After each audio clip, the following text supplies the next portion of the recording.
My phone exploded at 2:47 a.m. Tuesday night, with the kind of alerts that make your stomach drop, and your retirement plans flash before your eyes. Emergency notifications lighting up like a slot machine hitting jackpot. Except, this jackpot meant our entire infrastructure was dying a very expensive death. I'm Gary Sullivan, 48 years old, and for the past 16 years, I'd been the guy they called when everything went to hell at TechFlow Solutions. Former Navy IT specialist, back when networks meant life or death for sailors halfway around the world. These days, the stakes were different, but the pressure felt exactly the same. The monitoring dashboard on my phone looked like a medical emergency. Database cluster CPU usage at 98%, memory completely exhausted, transaction queue backing up faster than I could count. Our main client, a logistics company handling half the shipping for the Southeast, was dead in the water. Every minute this stayed down meant thousands of delayed packages and some very angry phone calls to corporate headquarters. You know what they say about server rooms at 3 a.m. They smell like desperation, burnt coffee, and the kind of panic that makes grown men question their career choices. Ours had all three that night, plus the familiar hum of cooling fans working overtime to keep everything from melting down. I threw on jeans and a t-shirt, grabbed my keys, and headed for the door. The drive to our Atlanta office took 15 minutes through empty streets. I made the trip in my 1987 Camaro Z28. Rebuilt the engine myself over 3 weekends with my son, Danny, helping me pull the block. Windows down, thinking about Navy days when a system failure meant supply ships didn't reach destroyers or communication went dark during critical exercises. TechFlow Solutions looked like every other corporate building in Midtown, all glass and steel trying to look important. But the 12th floor was where the real work happened. Badge in, elevator up, security code for the server room. This had been my domain for 16 years, and I knew every cable, every switch, every server like they were old friends. The monitoring dashboard looked like a cardiac arrest in progress. I pulled up the system logs and started digging through error messages, scrolling past like machine gun fire. HTTP 503 errors, TCP timeout failures, deadlock transactions throwing PostgreSQL error codes I'd memorized back when that database was still the new kid on the block. Buried in all that digital noise was a pattern, a memory leak in some optimization code that nobody had bothered to stress test before deployment. The kind of rookie mistake you make when you hire kids straight out of college who think Stack Overflow is a substitute for 16 years of real-world experience. The fix took 4 hours of careful work. First, I had to isolate the problematic process without bringing down the entire Kubernetes cluster. That meant carefully routing traffic through backup systems while I patched the primary servers.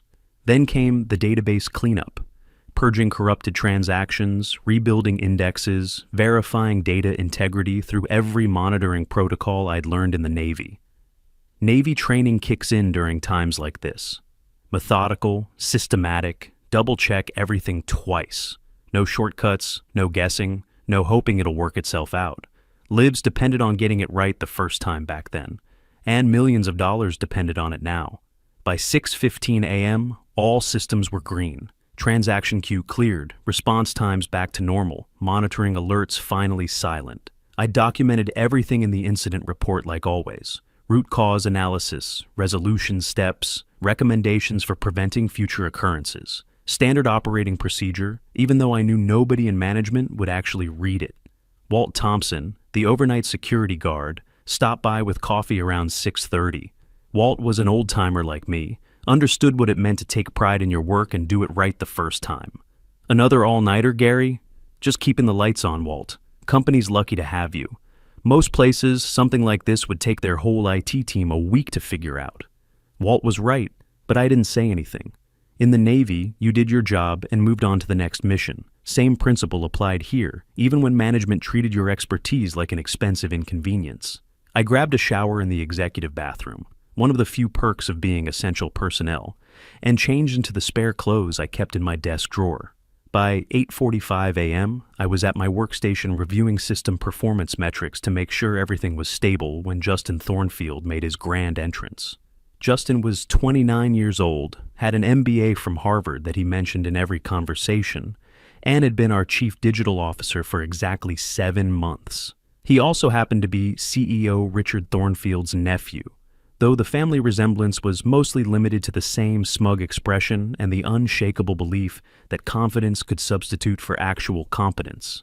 He strolled into the office at 9 a.m. sharp with his usual Starbucks venti something or other, and that practice smirk that made you want to check your 401k balance just to feel better about something.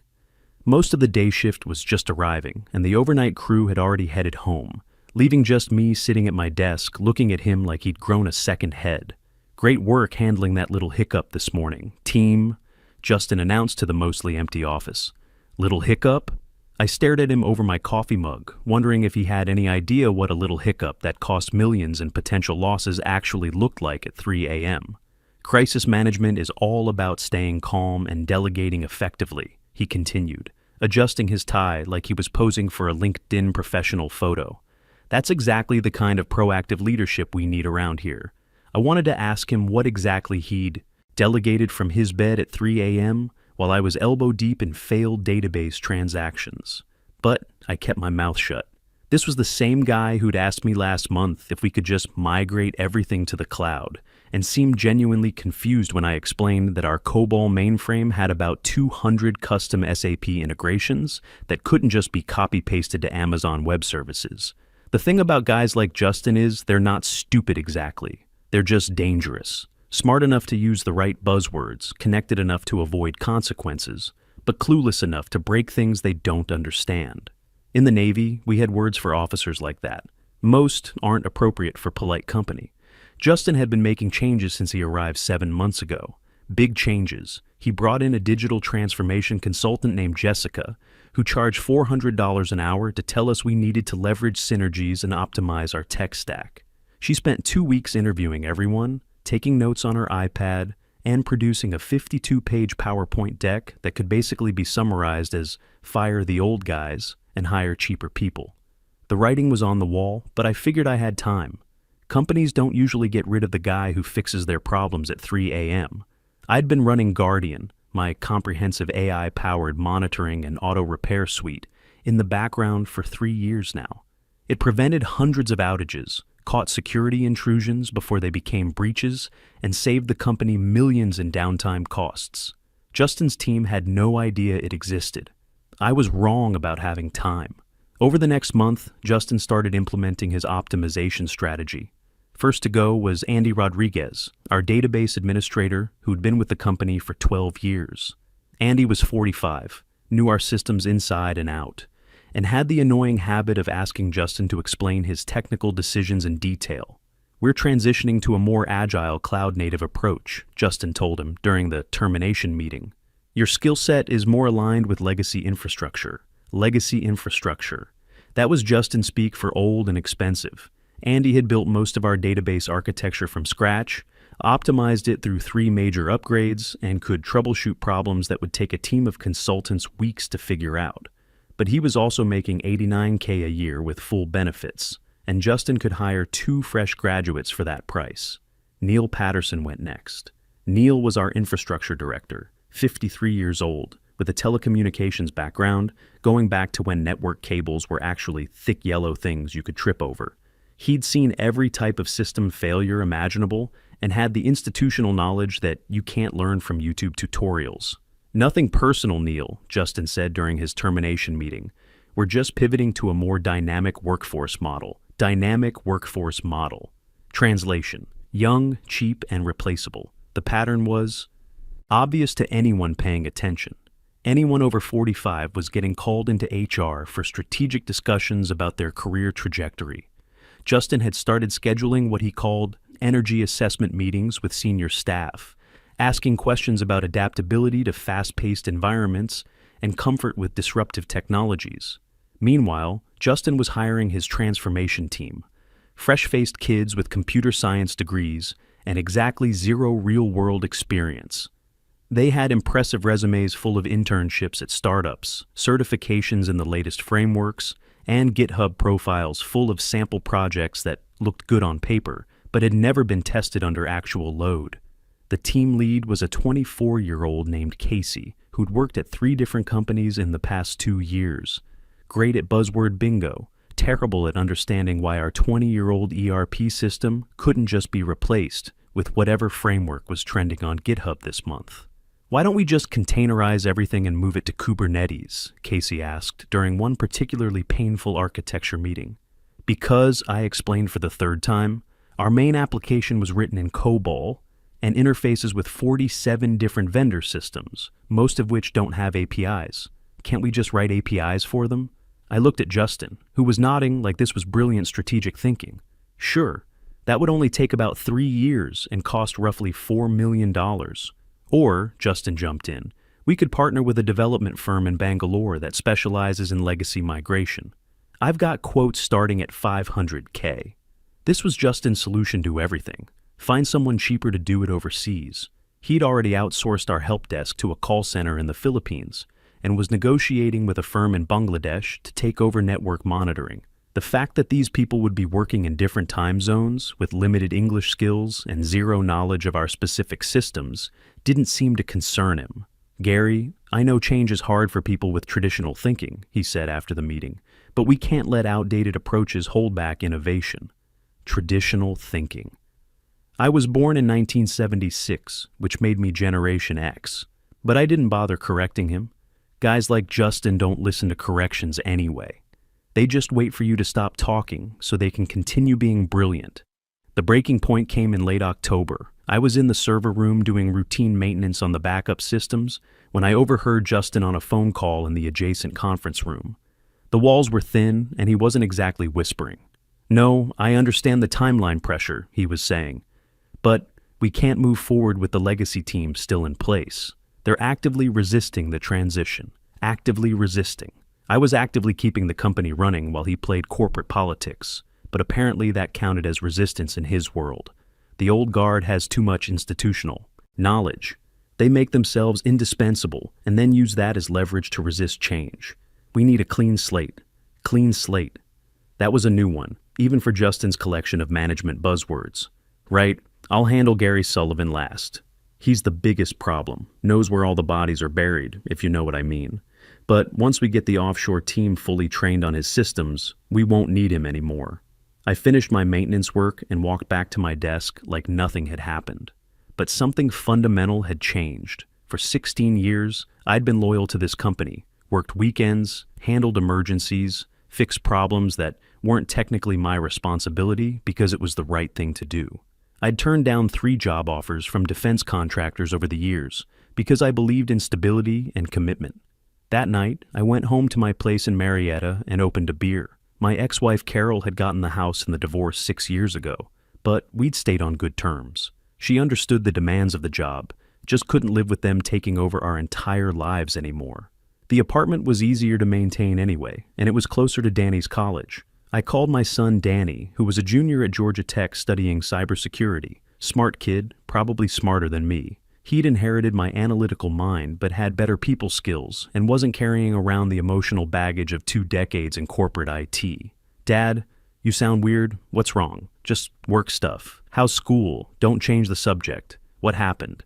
Danny had always been able to read me like an open book. Even as a little kid, he could tell when something was bothering me before I'd admit it to myself. They're planning to fire me, I said finally. The idiots who hired the guy who thinks databases are just fancy spreadsheets? I'd told him about Justin during one of our monthly dinners at the Varsity downtown. Danny had listened to my stories about his latest brilliant ideas and declared him aggressively incompetent. That's the one. Good. You should quit before they get the chance. How long have I been telling you to take that job with Titan Defense? Titan Defense Systems had been trying to recruit me for 2 years straight.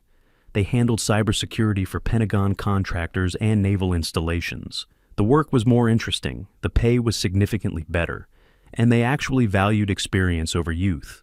Critical infrastructure protection, the kind of work where failure meant more than just angry customer emails. It's not that simple, Danny. I've got 16 years invested here. My retirement plan, my health insurance, my reputation in the industry. Dad, you've got 16 years of experience. That's an asset, not a chain. And your reputation? Everyone in Atlanta IT knows you're the guy who keeps things running. That reputation follows you wherever you go. He was right, but it still felt like abandoning ship, even if the ship was being piloted by someone who thought icebergs were just frozen opportunities for innovation. The next morning, I got the calendar invite I'd been expecting. Subject line, quick sync, HR. No agenda, no context, just a meeting scheduled for 4:30 p.m. on a Friday, the corporate equivalent of a last meal.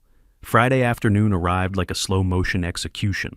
I spent the morning doing what I'd always done, monitoring systems, reviewing logs, fixing small problems before they became big ones. Around lunch, I got a text from Andy Rodriguez, who'd been laid off 3 weeks earlier. Heard through the grapevine you're next on the chopping block. Sorry, man. Word travels fast in the Atlanta IT community, especially when a company starts hemorrhaging experienced people for no apparent reason other than their birth year. At 4:25 p.m., I walked into conference room B. Justin was there, perched on the edge of the table like he was doing a photo shoot for Entrepreneur magazine. Next to him sat Patricia Coleman from HR, looking like she'd rather be anywhere else on the planet. "Gary, thanks for coming," Justin said, crossing one leg over the other like he'd learned the gesture from a TED Talk about power poses. "This won't take long." Patricia slid a manila folder across the table like it might bite her. The tab read, "Confidential Employment Termination."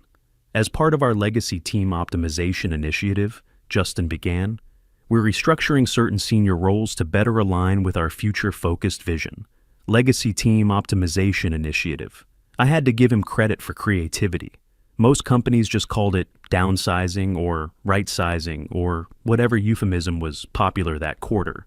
"We really appreciate your years of dedication," he continued, pausing like he was trying to remember what it was I actually did all day. "But we're moving in a new direction, more agile, more collaborative, more contemporary. Contemporary." There was the age discrimination wrapped up in corporate speak. I opened the folder and scanned the severance agreement. 3-month salary continuation, COBRA coverage for 6 months, standard non-disclosure, and non-compete clauses. The legal language was dense, but I'd learned to read contracts during my Navy days when I was responsible for vendor agreements on base IT systems. What caught my attention was Section 7, Intellectual Property and Proprietary Systems. It stated that all company systems and processes would remain property of the company upon employee departure. Standard language that most people never read carefully, except for one problem. They'd never bothered to update my original employment contract from 2008. Back then, TechFlow was smaller and desperate for experienced people. The legal department had insisted on a clause that granted me ownership of any original code or systems developed outside normal work parameters, using personal time and resources. They wanted to avoid paying overtime when I worked nights and weekends. Over the years, I'd written dozens of custom scripts and monitoring tools, database optimization routines that ran every night to prevent corruption, network monitoring agents that caught intrusion attempts before they became breaches, automated failover procedures that kept systems running during hardware failures, all developed on my own time, using my own equipment, because I was tired of being called at 3 a.m. to fix problems that could be prevented with proper monitoring. The crown jewel was Guardian. Guardian was my comprehensive AI-powered monitoring and auto-repair suite. It had been running quietly in the background for 3 years, preventing hundreds of outages and saving the company millions in downtime costs. The system monitored everything from CPU temperature to network traffic patterns, automatically routing around failed components and triggering health checks when services became unresponsive. Justin's team had no idea it existed. "Any questions?" Justin asked, flashing that smile he probably practiced in the mirror. I looked at him for a long moment, then at Patricia, who was studying her hands like they contained the secrets of the universe. "Just one. How long do I have to transfer my proprietary systems?" He blinked. "Your what?" I stood up, unplugged my security badge from its lanyard, and placed it on the table like a chess piece claiming checkmate. "My intellectual property. The monitoring systems, auto-repair scripts, database optimization routines. They're mine, not the company's. I'll need to properly transfer ownership before my access is revoked." Patricia's face went pale. She was probably the only person in the room who understood the legal implications of what I just said. "What systems?" Justin asked, his confident expression starting to crack. "The ones keeping your servers from catching fire," I said. "But don't worry, I'm sure your offshore team has everything under control." I signed the termination papers, shook Patricia's hand, and walked out without another word. The elevator ride down felt like descending from a burning building. 16 years of my life in that place, and it ended with a 15-minute meeting and a handshake from someone who didn't know a database from a doorknob. I drove to Waffle House on Ponce and ordered coffee and pecan pie. Then I opened my laptop and logged into the system for the last time. Guardian was distributed across 35 servers, monitoring everything from CPU temperature to network traffic patterns. Removing it required careful coordination to avoid triggering immediate alerts. One by one, I transferred ownership of each component from the company repository to my personal servers. The process took 38 minutes and was completely legal according to my original employment contract.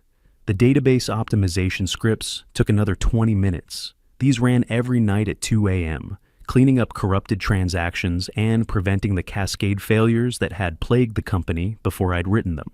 Finally, I revoked the automated failover, procedures that had been quietly routing traffic around failed systems for the past 3 years. Without these, a single server failure could bring down entire departments. When I finished, I closed the laptop and ordered another piece of pie. Then I called Titan Defense Systems. "Mr. Sullivan, what a pleasant surprise," said Patricia Martinez, their CTO. "I was just thinking about you. We have a new contract starting Monday, network security audit for a naval logistics facility in Norfolk, Pentagon clearance requirements, critical infrastructure protection. Interested? What's the pay? $125K base plus security clearance differential, full benefits, 4 weeks vacation, and a team that actually knows what they're doing." I thought about Justin's comment about traditional thinking and smiled. "When do I start? How about Monday morning? We'll handle all the paperwork. You've got a deal." I hung up and sat back in the booth, watching traffic pass by on Ponce de Leon.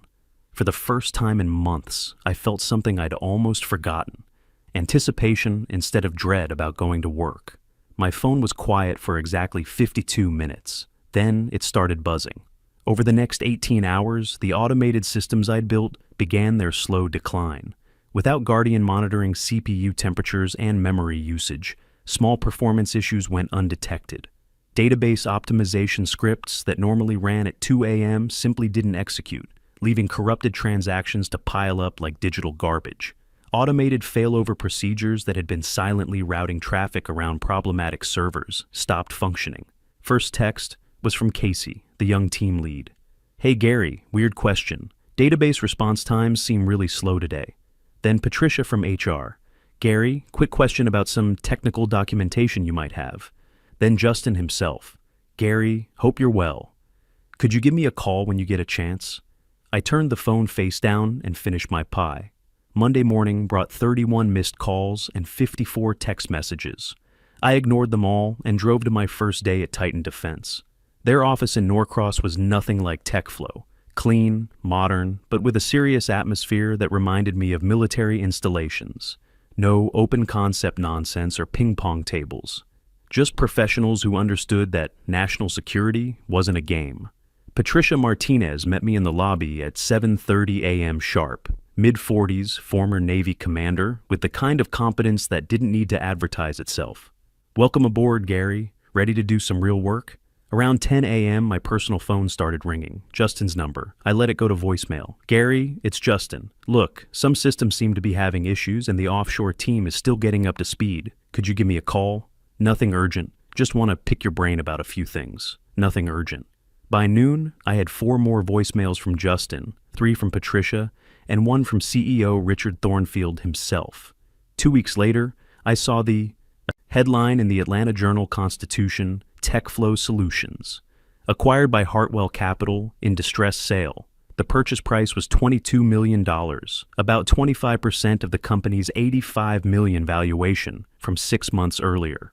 The new management team included Andy as CTO and Neil as Director of Infrastructure. Justin was notably absent from the organizational chart. Word through industry contacts was he'd started a consulting firm focused on digital transformation strategies, though his LinkedIn endorsements had dropped significantly. These days, I work on systems that actually matter. Naval communications networks, cybersecurity for defense contractors, infrastructure that keeps the country running. My colleagues respect experience instead of fearing it. When I speak in meetings, people take notes. Danny's graduating next spring with a cybersecurity degree and already has an internship lined up at Titan. Not because of me, but because he earned it. Sometimes I drive past the old TechFlow building during lunch. There's a for lease sign in the window now. The best revenge isn't always dramatic. Sometimes it's just letting people face the natural consequences of their decisions while you build something better somewhere else. Experience isn't a liability. It's an asset.